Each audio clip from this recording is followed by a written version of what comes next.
trust things that look like they've been there. The physical flaws in analog media, film grain, tape hiss, are no accident. They were byproducts of early technology. Limitations we now romanticize as proof of authenticity. These textures didn't emerge from purity. They emerged from the limits of the medium itself. A scratched film reel isn't a sign it was never real. It's a sign that something touched it along the way. We crave these imperfections because they mimic memory fragmented, uneven, but deeply human. We didn't just notice these flaws, we came to need them. Authenticity, once natural, became cultural currency. The more polished a product, the less trustworthy it seemed. Now digital tools emulate tape hiss and film grain like they're filters we apply on memory itself. We don't want perfection. We want evidence that something happened, was touched, was broken down, and then remembered.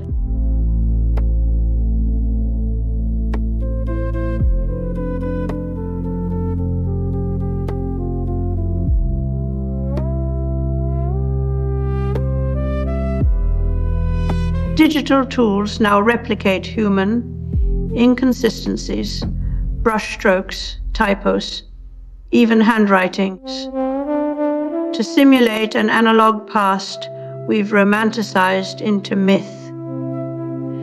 These imperfections are not accidents. They're engineered signals of authenticity. The more our systems become algorithmic and flawless, the harder we try to make them look broken. It's a paradox. By faking the signs of craftsmanship, we create the illusion that the digital has soul. The arms race between spoofing authenticity and detecting fakes mirrors. Neil Postman's warning about technopolies. Truth redefined through algorithmic logic. What was once a craft of deception becomes the dominant mode of communication. We trust what looks authentic without knowing why, or if it even matters anymore. The problem isn't just that we can't tell real from fake. It's that we no longer want to. As spoofing becomes second nature, so does our willingness to believe in its output. The final vestige of photographic indexicality crumbles when a portrait doesn't document reality, but fabricates it. Just as Van Gogh feared mechanical reproduction would flatten the soul into chemicals and light. What remains is not the image itself, but what we choose to project onto it. Our desire for trust in an untrustworthy age.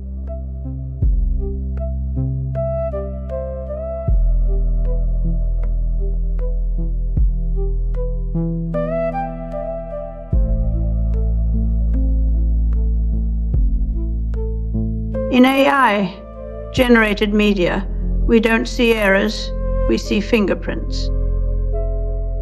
The 6 fingers on a deepfake hand aren't random bugs, but artifacts of training data, ghosts in the machine learning stack.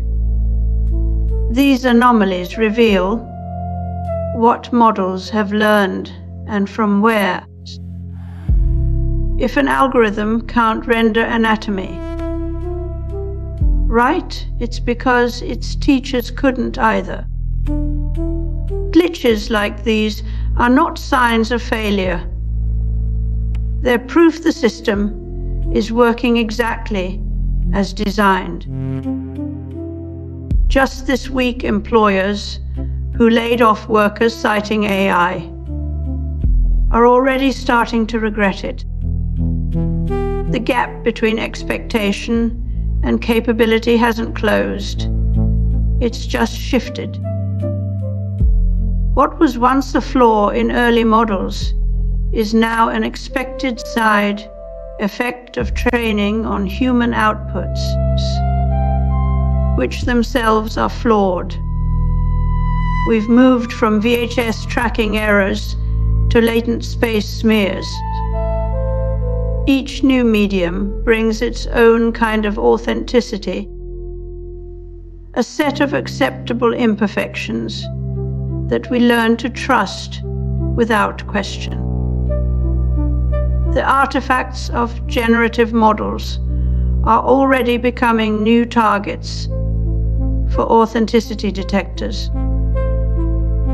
This creates an arms race between human perception and machine obfuscation, mirroring the past battles over film grain, VHS noise, and JP compression.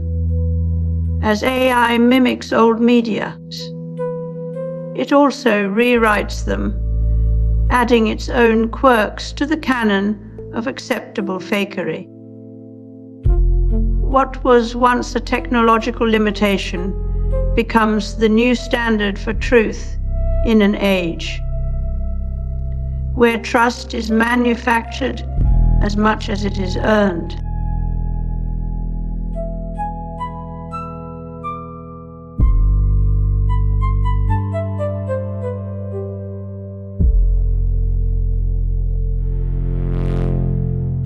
It's a game changer for preserving history.